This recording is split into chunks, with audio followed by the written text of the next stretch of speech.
So all officers, what I mean by officers is if you have a position where you are in charge, it can be something as well. You can be a council member, but you can also just have your own team working on a project and you are an officer, which will for sure happen a lot because we'll have a lot of interdisciplinary projects and missions.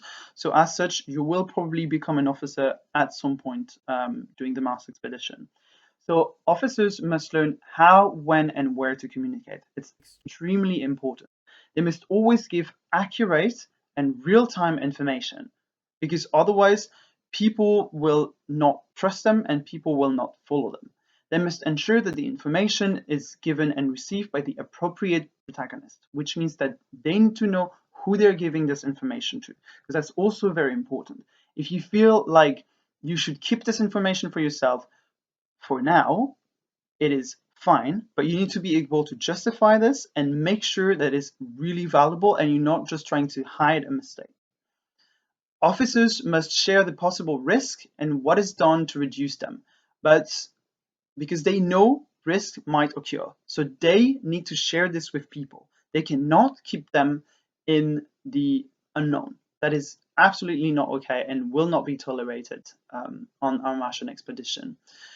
So all of this will make sure that people won't be surprised and they will be more cooperative, conciliant, and conciliant. So according to the theory of power, it will be basically like they will give you the benefits of the doubt. If they believe that you are open to them and that you're open about the risk and that you are involving them, if you have an issue, they will give you the benefits of the doubt. So rebellion usually starts with one or a few people, but they need more followers. And that's what also is really need to be taken into account, which means that it's easier to get followers if these other members are depressed or are already willing to tackle the current leaders. Whereas if they're happy with their situation, they will oppose the rebellion and it will stop there. So it's really also something that you need to keep in mind. This is why preventing depression earlier and cultivating a general sense of care and trust with an open communication should really help prevent rebellions. There are four spots that we need to go through. So a mutiny can be, well, a rebellion can be provoked. There are ways to spot it and there are ways to deal with it. So as an officer, you can actually be the start of a rebellion. You can ignite something into people, something positive, but also something negative. So if you're not being assertive enough, or if you're being indecisive and changing your mind all the time, then your crew will lack of goals or will have to work with uncertain goal, which can influence their willingness to follow your orders.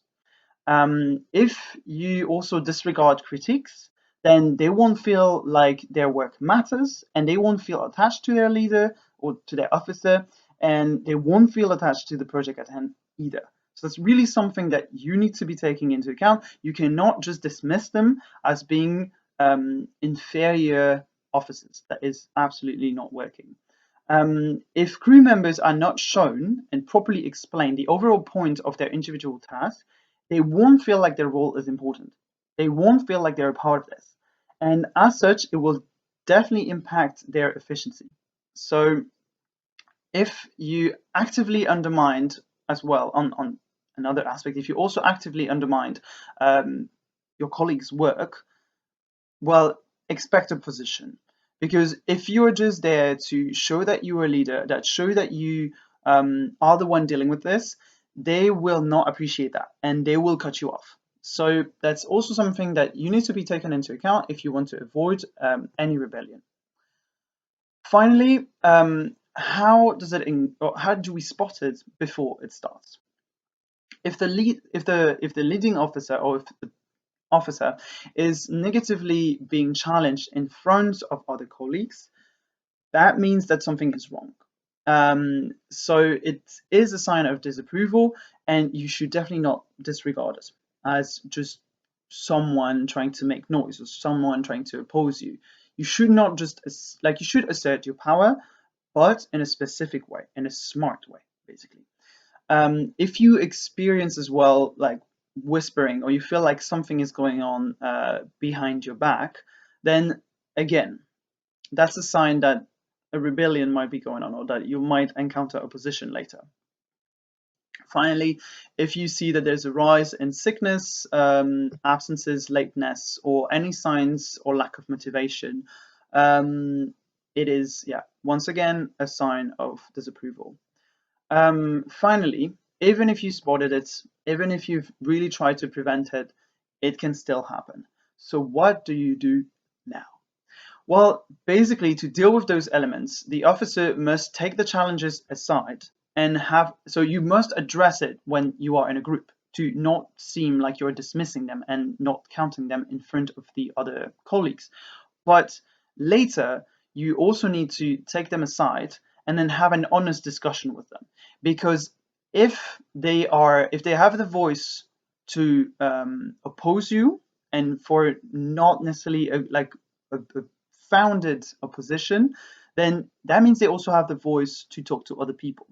And as such, if you take them aside and have an honest discussion with them, and like not being there to assert your power, but to really understand where this is coming from and what is going on, so be really involved with that person and their concern, because it might be coming from somewhere else. You know, humans are complicated.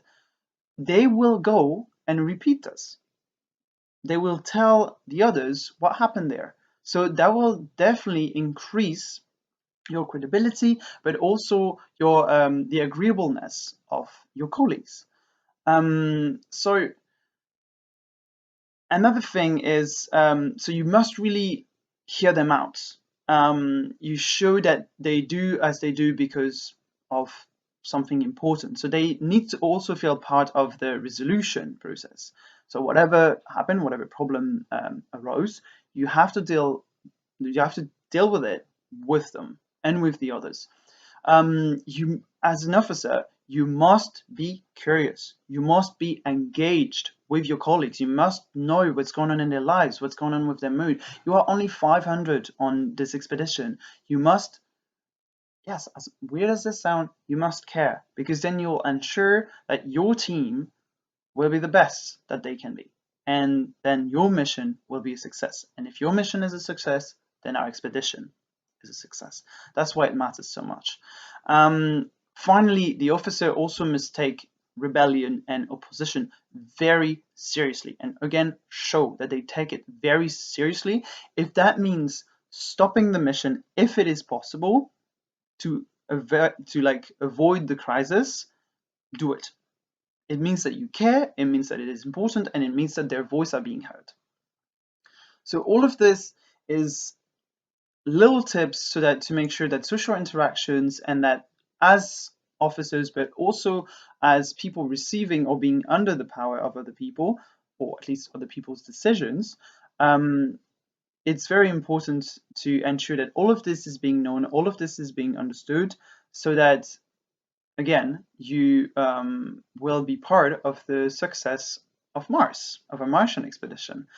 Thank you for listening to me. Thank you for coming to this web class, and I will now give the okay, never mind. All of this will be repeated during your what we will call the psychological training, but again, it's important to start now, and it's something that you can even start using in your everyday life, even if you don't decide to join us.